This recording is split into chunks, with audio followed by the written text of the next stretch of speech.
इससे आपको बहुत लाभ मिलेगा। और गुरु महाराज एक बात कहते, बच्चों जब मैं तुमको याद करता हूँ तब तुम मुझको याद करते हो, तभी आप सत्संग में आते हो।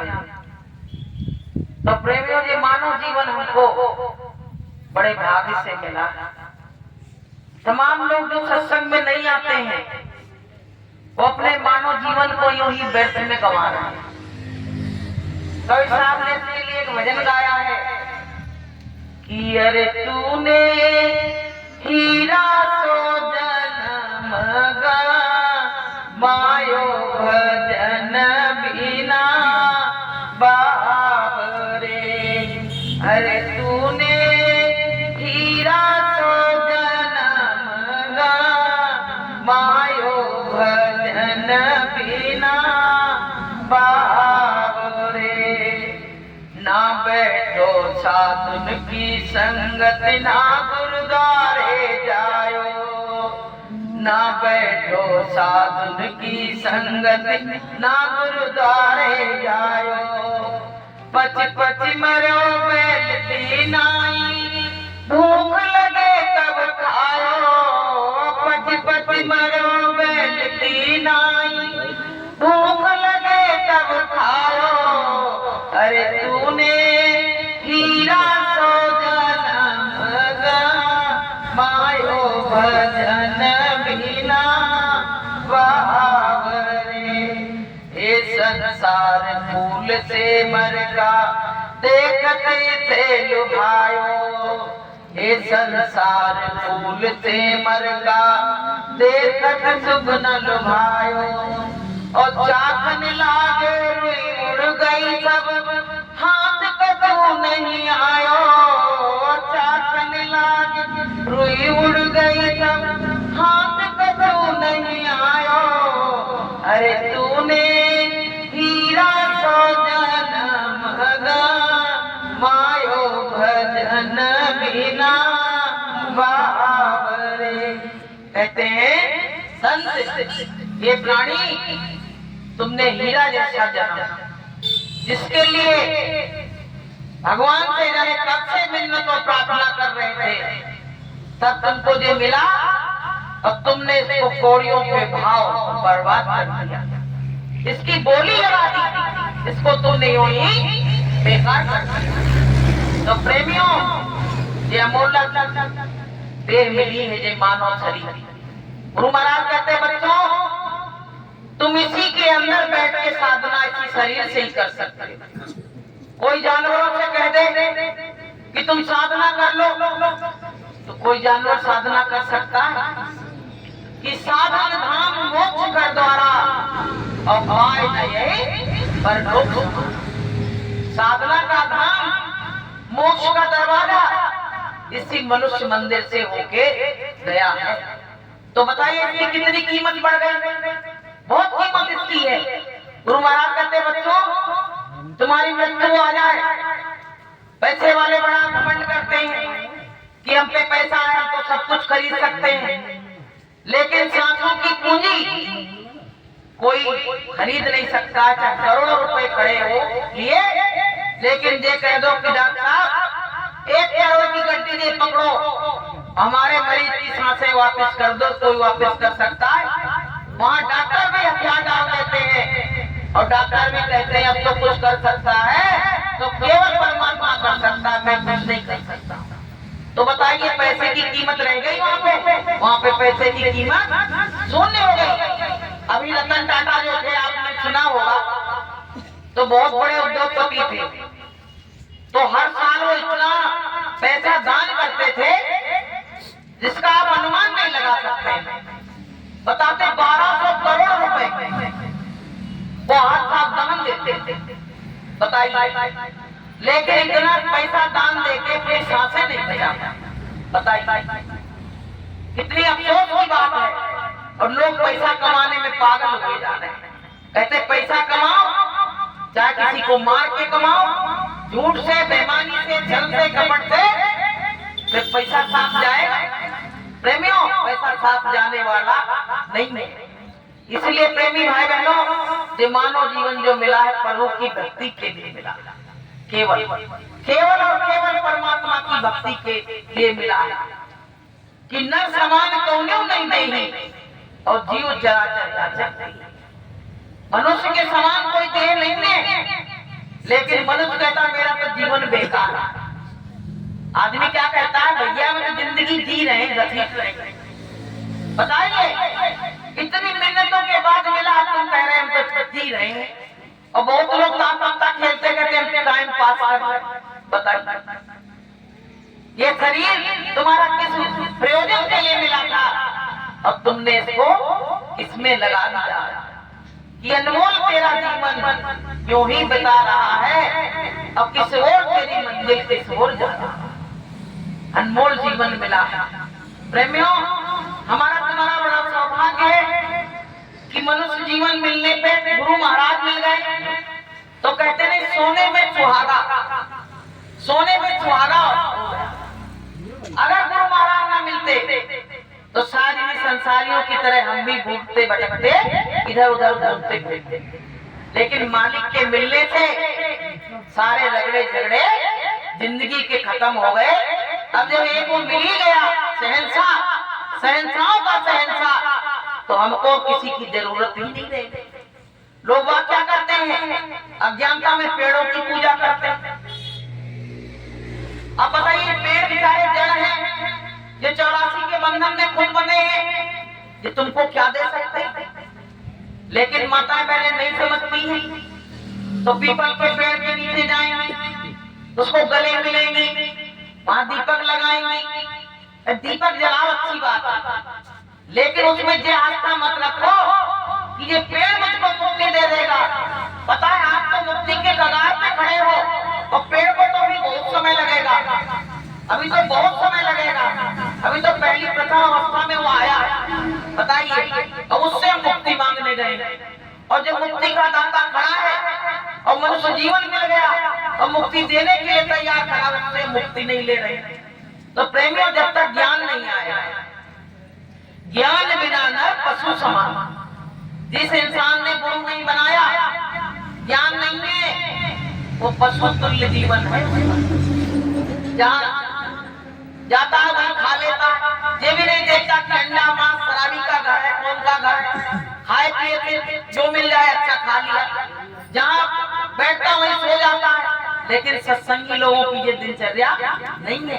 वो सबसे पहले तो ये पूछते हैं, कोई पानी लेके आए कि ये बताओ कि आपके घर अंडा मांस शराब तो नहीं खाया पिया जाता, तब तो मैं जल ग्रहण करूंगा, नहीं तो मैं नहीं पीऊंगा।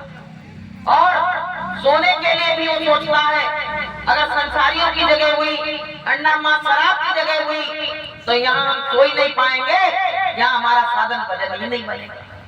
तो प्रेमियों सत्संगी की रहनी कहनी अलग अलग, वो तुमको समझ में आ जाएगा कि ये सत्संगी है या ये गैर सत्संगी है। तो प्रेमियों ये मानव जीवन हमको बड़े भाग्य से मिला है। अब क्या है, धीरे धीरे जीवन समाप्ति की तरफ चल रहा है।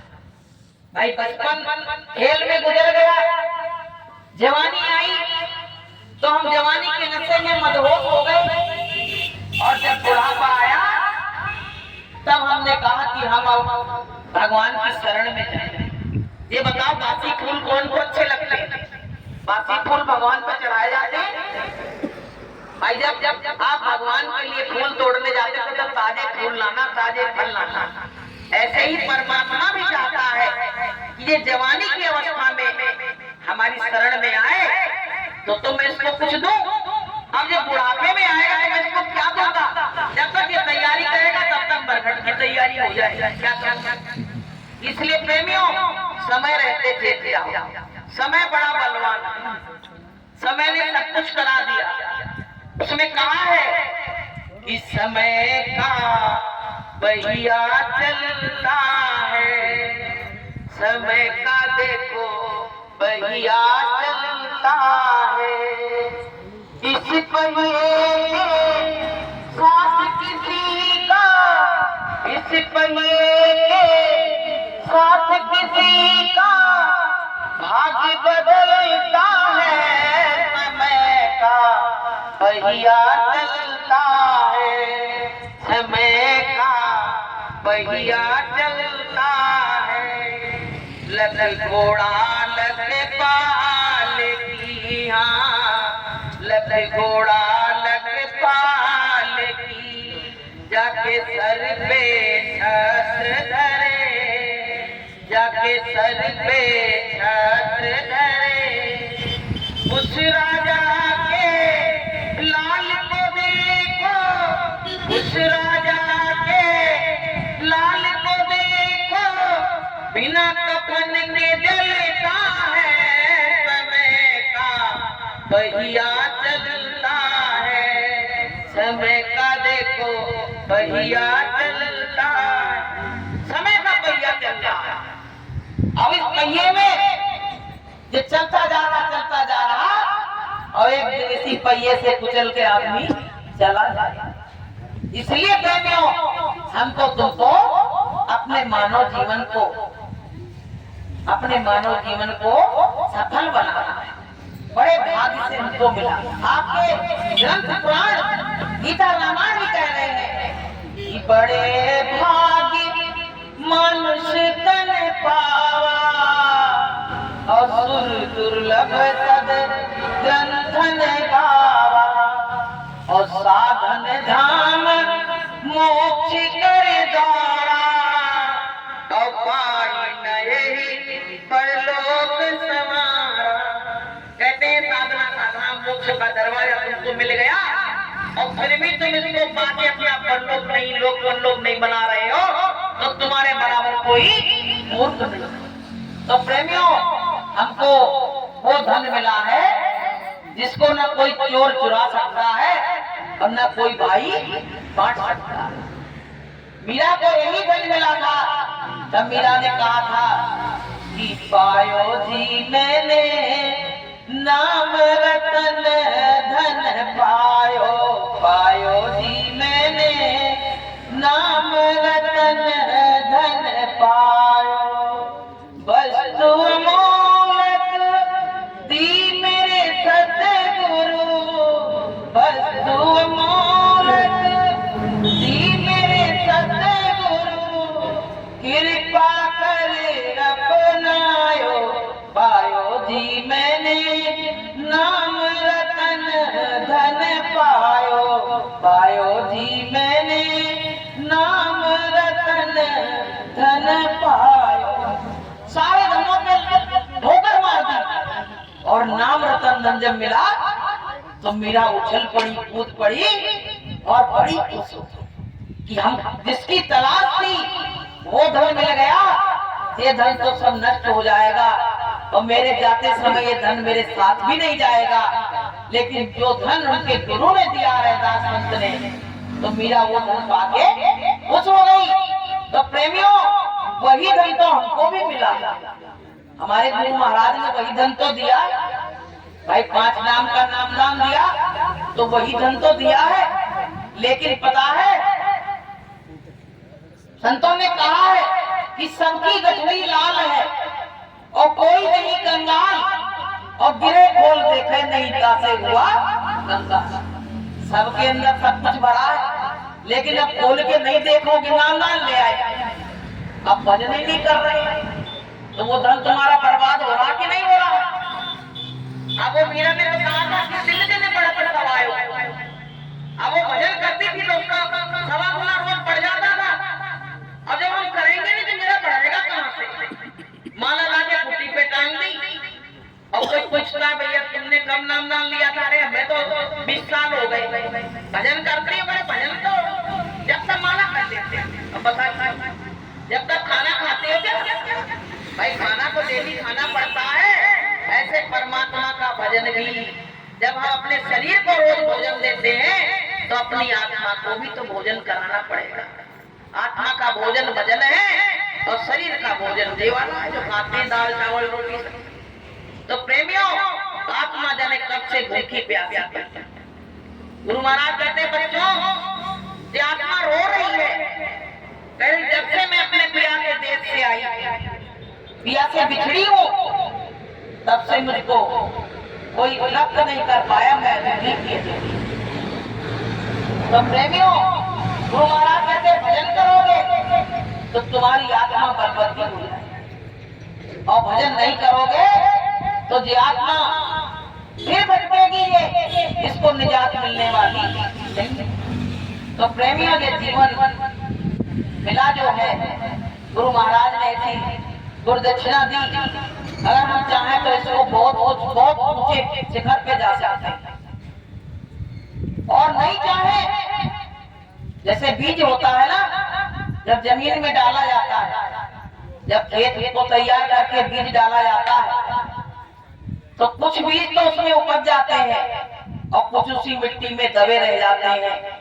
ऐसे प्रेमियों, कुछ लोग तो नामदान लेके बहुत ऊंचे उठ जाते हैं और कुछ लोग नामदान लेके वहीं पे सकुड़ जाते हैं।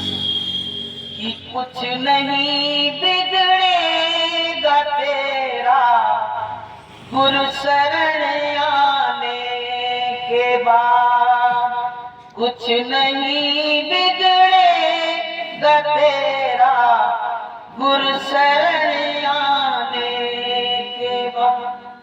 बीज फलता है सदा मिट्टी में मिल जाने के बाद, कुछ नहीं बिगड़ेगा तेरा गुरु शरण आने के बाद। गुरु की शरण में आने के बाद तुम्हारा कुछ बिगड़ने वाला नहीं। प्रेमियों, जब से गुरु की शरण में आए तब से लोगों को कितना सुकून शांति है। ऐसा ही सब कुछ नहीं होता। गुरु महाराज कहते, बच्चों, मैं जिस पे दया करता हूँ उसको 3 चीजें देता हूँ, बीमारी, गरीबी और निराला। मंजूर है तो आओ इसमें, और नहीं मंजूर है तो बताओ। तो इस साहब ने कहा है कि जो घर ठोके आप लोग चले हमारे साथ। यहाँ ऐसा आराम वाला काम नहीं है, यहाँ तो फकीरी बना और फकीरी खाना खा के रहना है। जब तुम पे माया आ जाएगी तो अपना प्रभाव डालेगी, कैसे भजन करो। इसलिए प्रेमियों, संतों ने कहा है कि गोधन गज धन बाज धन और रतन धन खान, और जब आवे संतोष धन तो सब धन धूल समान। जब संतोष रूपी धन तुम्हारे पास आ जाएगा तो सब धन धूल के समान हो जाएगा। तो प्रेमियों, ये गांव के लोग क्या करते हैं, गांव वाले ब्याज पे पैसा बहुत चलता है। कहते हैं कितने रुपया सैकड़ा, पता नहीं कितने चल रहा, हमने तो भैया ना कभी दिया है और ना कभी हमने लिया, आपको हम बताएं। तो ब्याज पे पैसा खाना इतना बड़ा गुनाह है जिसका कोई हिसाब नहीं। तो सुनो, इसके ऊपर हम एक आपको दृष्टांत। एक बार क्या हुआ, एक गांव में बड़ा आदमी था, तो क्या करता था कि ब्याज पे पैसा देता था, 10 रुपया सैकड़ा, 20 रुपया सैकड़ा। अब जिसको परेशानी होती वही तो ब्याज पे लेता। अब वो नहीं दे पाया तो जितने दिन का समय बता देता था, उस दिन जाके उसके घर का पूरा सामान उठा के और लेके चला। यही करता था पूरे गांव में। लोग डर के मारे पहले दे देते थे, और जो नहीं दे पाते थे आज मेरा सामान उठ जाएगा। अब क्या हुआ, एक बार खूब सारा सामान लाद के और वहां से निकल रहा। अब उस पे लादा नहीं जा रहा, इंसान कितना सामान लाद के चल सकता। तब तक उधर से एक महात्मा जी आ रहे। महात्मा जी ने कही, कहाँ जा रहे हो उधर सामान लाद के? क्या तुम्हारा ट्रांसफर हो गया है? अरे वो ट्रांसफर नहीं हुआ है, मैं ब्याज पे पैसा देता हूँ और वो दे नहीं पाए तो मैं इसको सारा सामान उठा जाए। तुम हमें हमारा सामान वहां तक रखवा दोगे क्या? तुमको मजदूरी दे देंगे। महात्मा जी से महात्मा जी बोले, ठीक है भाई, कोई बात नहीं, मजदूरी की कोई बात नहीं, तुम्हारी मदद में कर। अब भैया महात्मा जी सामान लेके गए। सुन लो, जो कर्जा देते हैं उनके लिए है। अब क्या हुआ, महात्मा जी सामान रख के उनके घर के अंदर और चल पड़े। अरे वो महात्मा जी बैठो, ले पानी वानी पी लो। महात्मा जी बोले, हम ब्याज जो लेते हैं ना, रिश्वत लेते हैं उनके घर का, मैं पानी नहीं पीता। तो बोले क्या सेवा की जाए, पैसा ले लो। बोले पैसा भी नहीं लूंगा मैं। तो बोले को क्या किया जाए? तो बोले तो हमारी बात सुनो। बोले क्या बात है? बोले 6 दिन के बाद तुम्हारी मौत आना। तुमने अपनी जिंदगी में क्या क्या यही काम किया बस? बोले महात्मा जी हमने तो यही, आप क्या करें? अब 6-7 दिन में हम कर भी क्या सकते हैं? तो महात्मा जी ने कहा भगवान का नाम लो, यही है। 7 दिन के बाद उसकी मृत्यु आ गई, मर गया। अब उसको यमदूत लेने के लिए आए। तो प्रेमियों कहा है आपको, उसमें लिखा है रामायण में कि एक घड़ी आधी घड़ी अवाधियों में बुनियाद को स्वामी संगत साधु की और हरे अपराध। आधी घड़ी की भी संगत अगर सदगुरु की हो गई तो तुम्हारे करोड़ों जन्मों के अपराध क्षमा हो जाएगा। अपने में उसको यमदूत लेने के लिए आए। अब वो उसने बेईमानी करी थी, रिश्वत खाई थी, लोगों के दिल को दुखाया था, ब्याज का पैसा बहुत लिया था, चक्रवर्ती ब्याज लगा लगा के बहुत पैसा लिया। अब यमदूतों ने उसकी कुटाई लगाने शुरू करी। लेकिन जब देखा तो उसके संत का संग दिखा उसको कि ये घड़ी का संग इनने संत का कर। अब यमदूत कहने लगे कि चलो तो ऊपर तो बताएगा। अब जब गया तो कहने लगे जी बताओ तुम्हारी आखिरी इच्छा क्या है, तुम क्या चाहते हो? तो वो संत ने ये कह दिया था तुमसे आखिरी इच्छा पूछी जाए तो तुम ये कह देना कि हमारे एक संत मिले थे, उनके हमको एक बार दर्शन और कर। अब जब उनसे पूछा तो बोले वो महात्मा जी एक हमको मिले थे, तुम थोड़ा आखिरी इच्छा मेरी यही है कि उनके दर्शन करवा। तो प्रेमियों वो लेके आए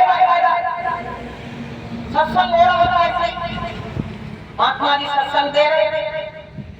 अब प्रेमियों वो आया और उससे कहे यमदूतों से तुम भी चलो। वो बोले हम नहीं जा पाएंगे वहां, हम तो चल के मर जाएंगे सीधे। हम बोले नहीं पार कर पाएंगे। बोले तुम जाओ जल्दी लौट के। अब प्रेमियों जी आया, महात्मा जी सत्संग कर रहे। महात्मा जी समझ गए वही केस है।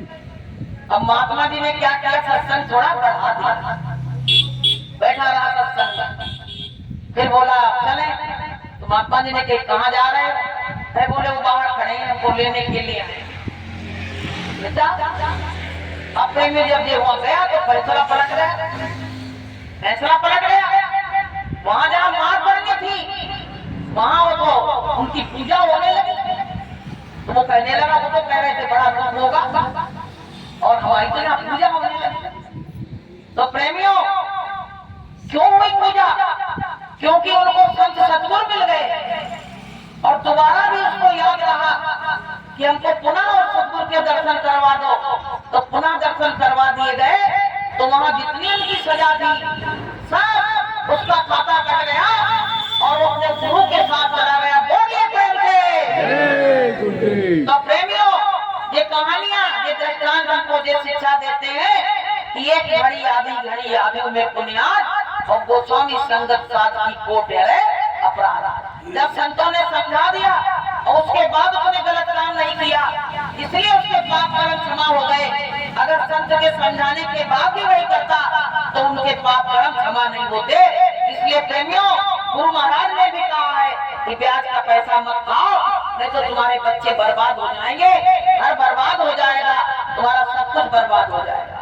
तो प्रेमियों हमको सबको ब्याज से पैसा किसी को, अरे कोई अगर किसी को परेशानी है तो प्रेमियों उसकी थोड़ी बहुत चीज रख के दे दो और वो जब आए तो उसकी बाकायदा तो उसकी चीज भी वापस कर दो और उसका पैसा भी वापस कर दो। तो प्रेमियों सत्संगी जो हो सत्संगियों जैसा ही व्यवहार करना चाहिए। तमाम सत्संगी ब्याज का पैसा करा रहा है क्या है, इसका मतलब था कि आज्ञा का पालन नहीं। तो प्रेमियों गलत काम मत करो। किसी का दिल दुखाओगे और वो बददुआ देगा तो आपके घर की बगिया सूख जाएगी, आपके घर में तमाम परेशानियां आ जाएंगी और जितना कमाया है उससे 2 गुना 10 गुना लगा दोगे तब भी आपके घर की बीमारियां जाने वाली नहीं है। इसलिए प्रेमी भाई बहनों आज से संकल्प लो सब लोग हाथ उठा के कि आज के बाद पहले भी बहुत पैसा चलाती ब्याज। सब संकल्प लो, हाथ उठाओ